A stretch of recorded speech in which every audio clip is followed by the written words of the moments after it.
Oo, maraming ganyan. Fake atheist at fake agnostic kasi hindi naman talaga nila naintindihan ang ibig sabihin ng atheism at agnosticism. Pa-declare lang na wala akong Diyos o hindi ko alam kung may Diyos pero deep down galit lang sila sa Diyos, sa iglesia o sa mga kapatid. Kaya kung tutuusin, hindi yan disbelief kundi rebellion disguised as disbelief. Ang mga MCGI Exeters na pa-atheist at pa-agnostic kadalasan ay hindi talaga nakatapak sa tamang definisyon ng dalawang yan. Here's the deep dive.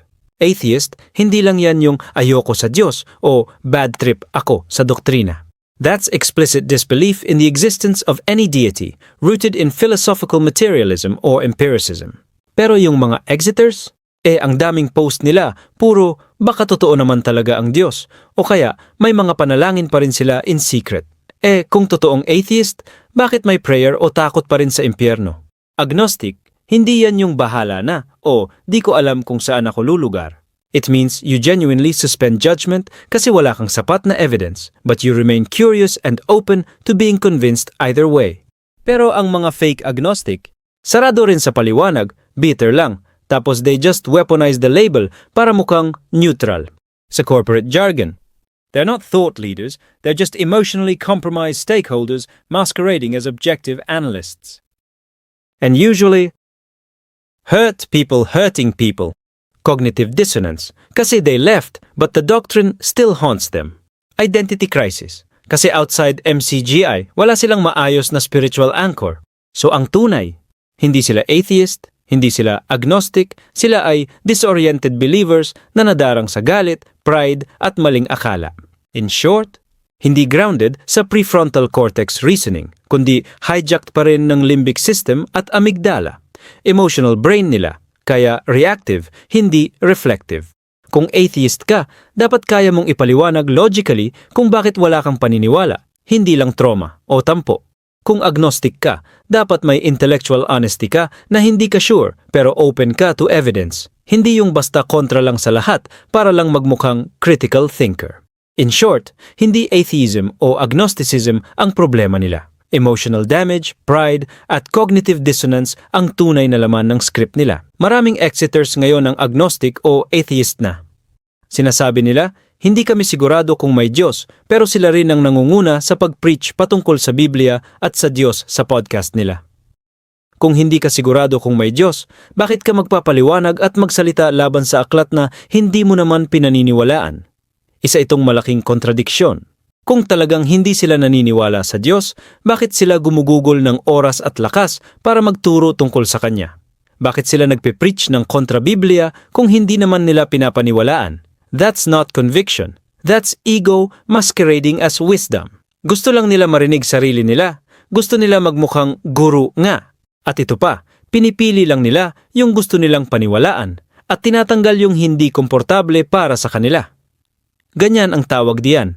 Selective belief at intellectual dishonesty. Yung sa Diyos, hindi gulo. May kaayusan, hindi parang buffet na pipili ka lang ng ulam na gusto mo. Ang totoo, hindi mo pwedeng diktahan ng Diyos para lang bumagay sa gusto mo. So kung ex-sitter sila, tapos anti-Biblia pa, tapos nagmamagaling na parang propeta, delikado yan. Hindi yan karunungan, kundi kayabangan. Ang Diyos ay Diyos ng kaayusan, hindi ng kalituhan, gaya ng nakasulat sa unang sulat ni Pablo sa mga taga-Korinto. At ang mga taong nagpapanggap na may hawak sila ng katotohanan, pero taliwas ang gawat salita nila sa kaayusan at kabuuan ng Biblia, ay malinaw na hindi pinapatnubayan ng Diyos kundi ng sariling pagnanasa at yabang nila. Gusto lang nilang sirain, hindi unawain. Para kang kumukontra sa manual ng isang kotse na hindi mo naman pinag-aralan, tapos magpapanggap ka pang eksperto. Marami rin sa kanila ang nagdadahilan na nagkakamali ang preacher nyo, kaya umalis kami. Pero tanungin natin, tao ba ang preacher? Tao. At lahat ng tao nagkakamali. Wala ni isa sa atin ang perpekto. Hindi dapat ang pagkakamali ng preacher ang batayan para tuluyang iwan ang aral. Ang tamang batayan ay kung marami ba siyang nagawang tama at mabuti para sa sangkatauhan. Kung pagbabasehan natin ang kabuuang bunga ng kanyang gawain, daan-daang libong natulungan, naakay sa katuwiran, naiangat ang buhay, yun ang dapat tingnan. Kung batayan lang ay isang pagkakamali, wala nang karapat-dapat sa mundo. Pero kung batayan ay kabuuan, malinaw na sina KDR at Bess ay kwalipikado bilang overall servant dahil sa dami ng tama at mabuting nagawa nila para sa kapatiran at sangkatauhan. Kapag iniwan mo ang aral at preacher dahil nakakita ka ng mali pero ikaw mismo ay may maling gawa, ipokrito ka rin. At kung naging agnostic o atheist ka pa pagkatapos, wala ka ng posisyon para husgahan ang mga naniniwala. Kung tunay kang nakakaunawa, huwag kang tumingin sa isang dungis para burahin ang buong puti. Tingnan mo ang kabuuan, ang kabutihan, at ang bunga. Hindi ang preacher ang ipinaglilingkod natin, kundi ang Diyos, at ang preacher ay instrument. Mga ka-wisdom, listen up. Marami sa atin ang nalilito. May mga nagdududa, may mga nagiging exiters dahil sa mga mali o kapintasan ng mga preacher o leader. Pero mga kapatid, ang tunay na sukatan ng pananampalataya ay hindi yung perpekto ba ang taong nagtuturo sa atin, kundi kung ang aral ba ay nagdadala ng liwanag sa ating mga buhay. Imagine mo ito, parang kotse ang buhay mo. Kung nakikita mo na may problema ang driver, babagsak ka ba sa pagmamaneho? Syempre hindi. Titingnan mo yung kabuuan, yung direksyon, at yung mga biyaheng nagawa na. Ganon din sa pananampalataya. Hindi perfect ang mga tao, pero perfect ang plano ng Diyos. Ngayon, ang mga agnostic at atheist na palaging nagpapahayag laban sa Diyos, nagiging usisero, parang mga mayabang na eksperto sa isang bagay na hindi naman nila sinubukan intindihin ng husto. Para silang mga estudyanteng hindi nagbasa ng libro pero gusto nang magbigay ng exam answers. Grabe, di ba? Pero dito, hindi tayo para husgahan ng iba. We're here para magbigay ng katotohanan na may saysay, na may puso at na nakakatulong. Kung ang preacher mo ay nagkamali, huwag mo agad siyang ibagsak. Lahat naman tayo nagkakamali. Ang tanong, ano ang kabuuang bunga ng kanilang ginawa? Yung mga naitulong nila sa buhay ng iba? Yung mga pagbabago nila na hindi matatawaran? Kaya naman, kapag may nakita kang mali sa isang tao sa halip na basta iwan, pagnilayan mo muna ang kabuuan. Iba talaga yung nagtatrabaho ng tapat para sa kapakanan ng marami. Ang tunay na leader hindi perfect pero committed. Committed sa aral, committed sa pagbabago. At para sa mga naging agnostic o atheist dahil lang sa ilang pagkukulang, isang paalala lang, kung di mo na kayang maniwala, huwag mo namang putulin ang pag-asa ng iba. Hindi tayo mga hari ng hatol, tayo ay mga tagapagtaguyod ng katotohanan.